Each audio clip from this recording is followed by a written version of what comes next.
The Twilight Zone, created by Rod Serling, is a show that is impossible to avoid if you're a fan of TV, and it's probably safe to say that most people have heard of it.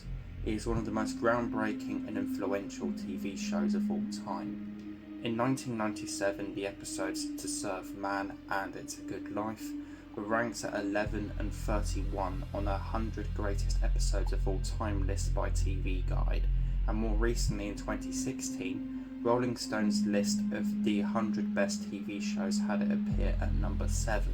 Its original run lasted 5 seasons from 1959 to 1964, and its immense popularity led it to having a movie adaptation in 1983, which had some adaptations and remakes of episodes from the original show, such as the iconic Nightmare at 20,000 Feet, with the show itself being remade once from 1985 to 1989, being remade again from 2002 to 2003, and 2019 onwards has recently seen a 4th incarnation of the show. It is safe to say it is one of the most popular television programs of all time, and has firmly cemented its place in pop culture. Parallel and slightly after the 5th season of The Twilight Zone ran another iconic TV show, The Outer Limits, with 49 episodes total across 2 seasons.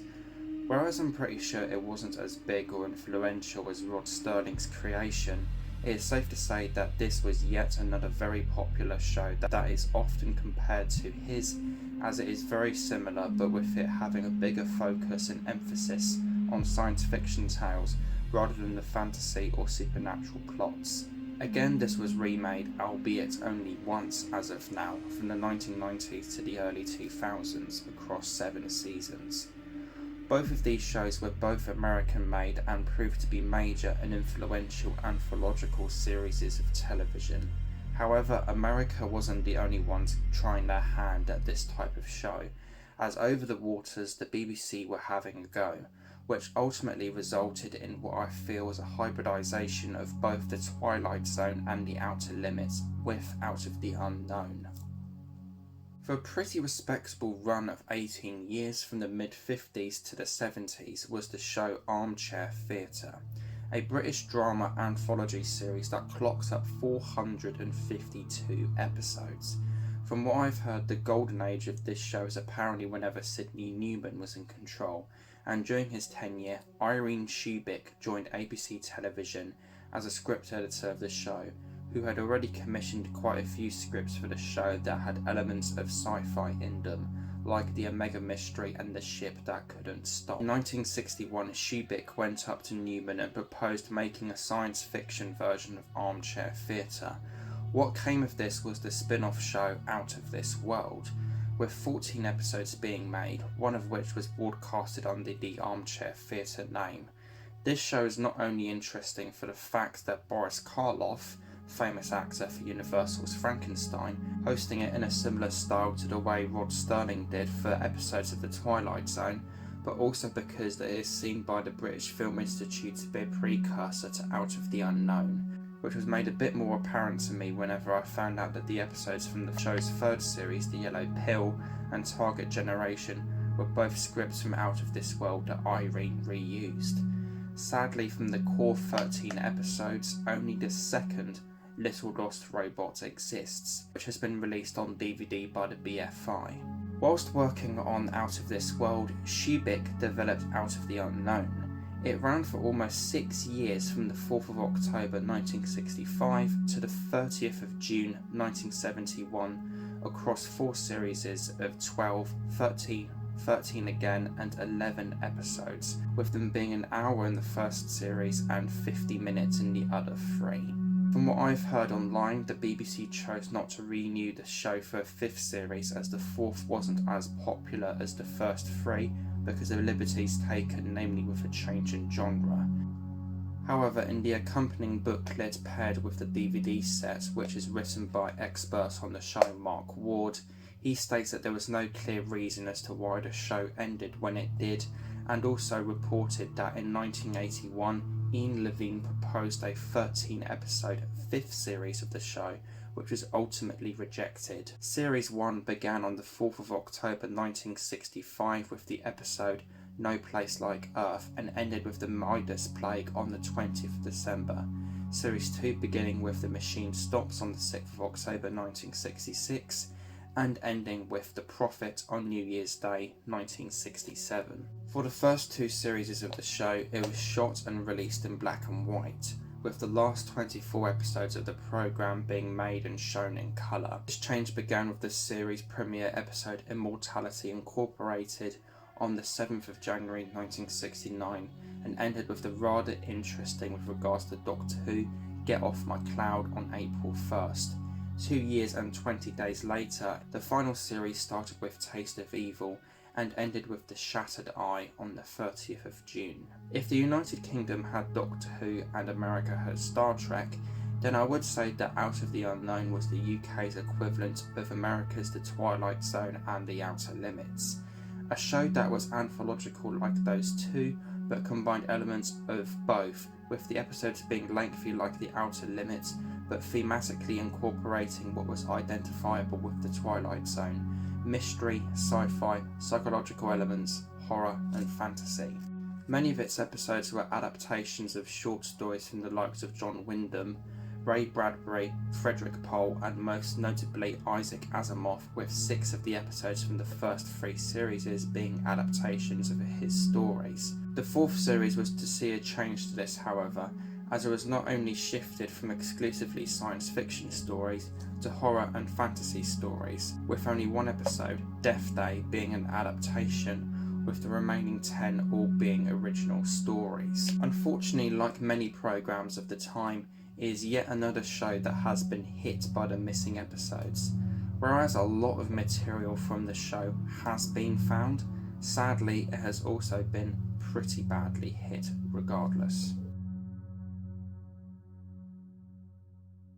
During the 1960s and part of the 1970s in the United Kingdom, episodes of television were recorded on 35mm reels of videotape, sometimes 35mm film. At the time, videotape was still seen as an expensive commodity, and to keep costs down, once a program that had occupied a reel was seen as having fulfilled being useful, the episode's tape was electromagnetically erased, with the videotape being reused for other programs.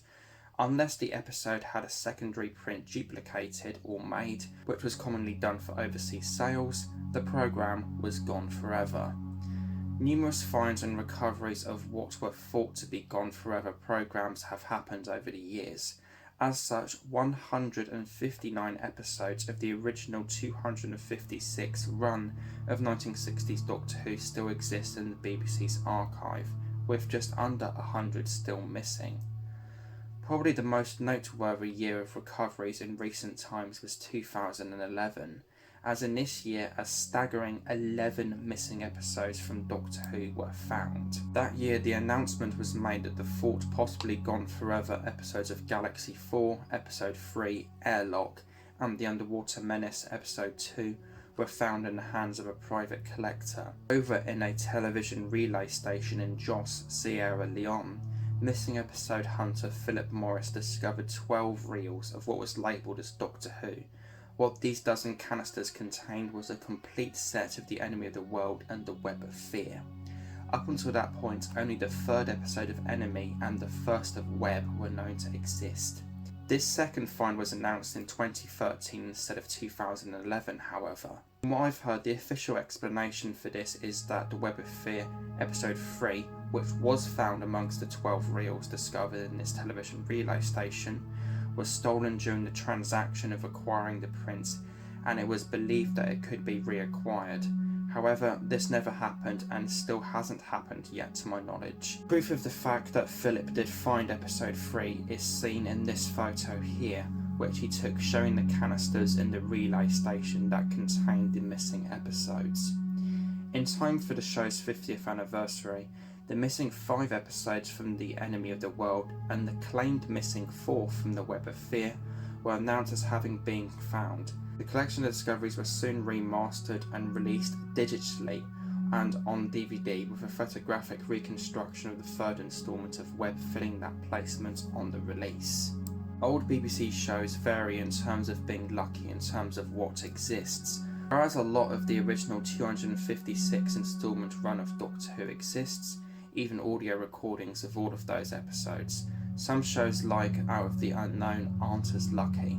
The box set released by the BFI contains the 20 officially known existing episodes of the show, an episode that only exists partially, numerous clips, along with a couple of other pieces such as 4 episode reconstructions. Now that may sound like a fair amount of material that exists from the show, which it is, but sadly what we have of Out of the Unknown is less than half of what was made.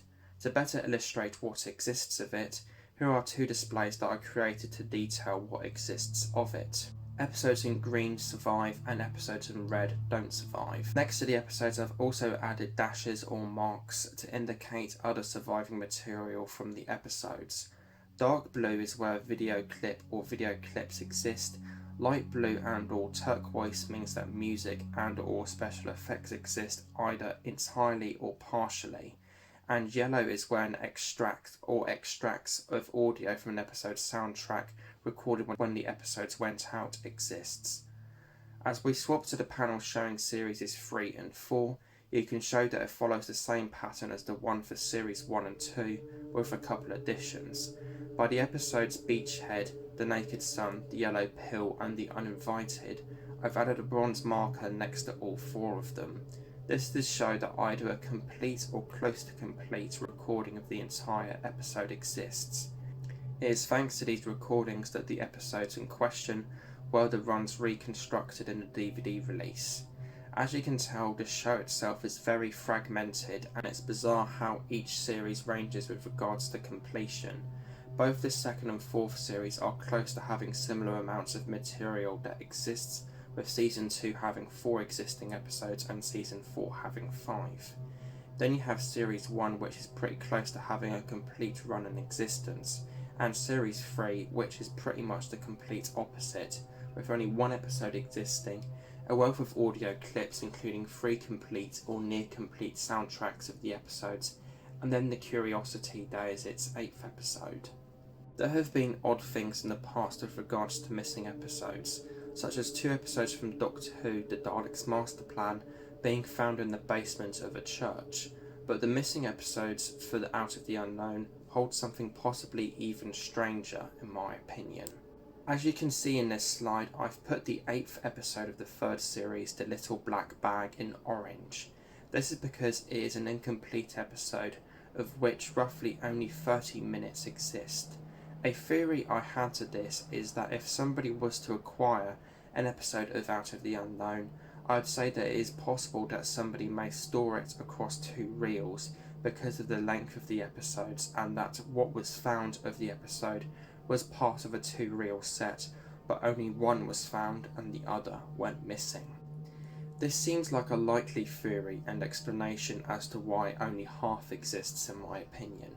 However, things got really confusing whenever I heard at one point that the existent 30 minutes was roughly from the middle of the episode, meaning that approximately 10 minutes on either side were missing.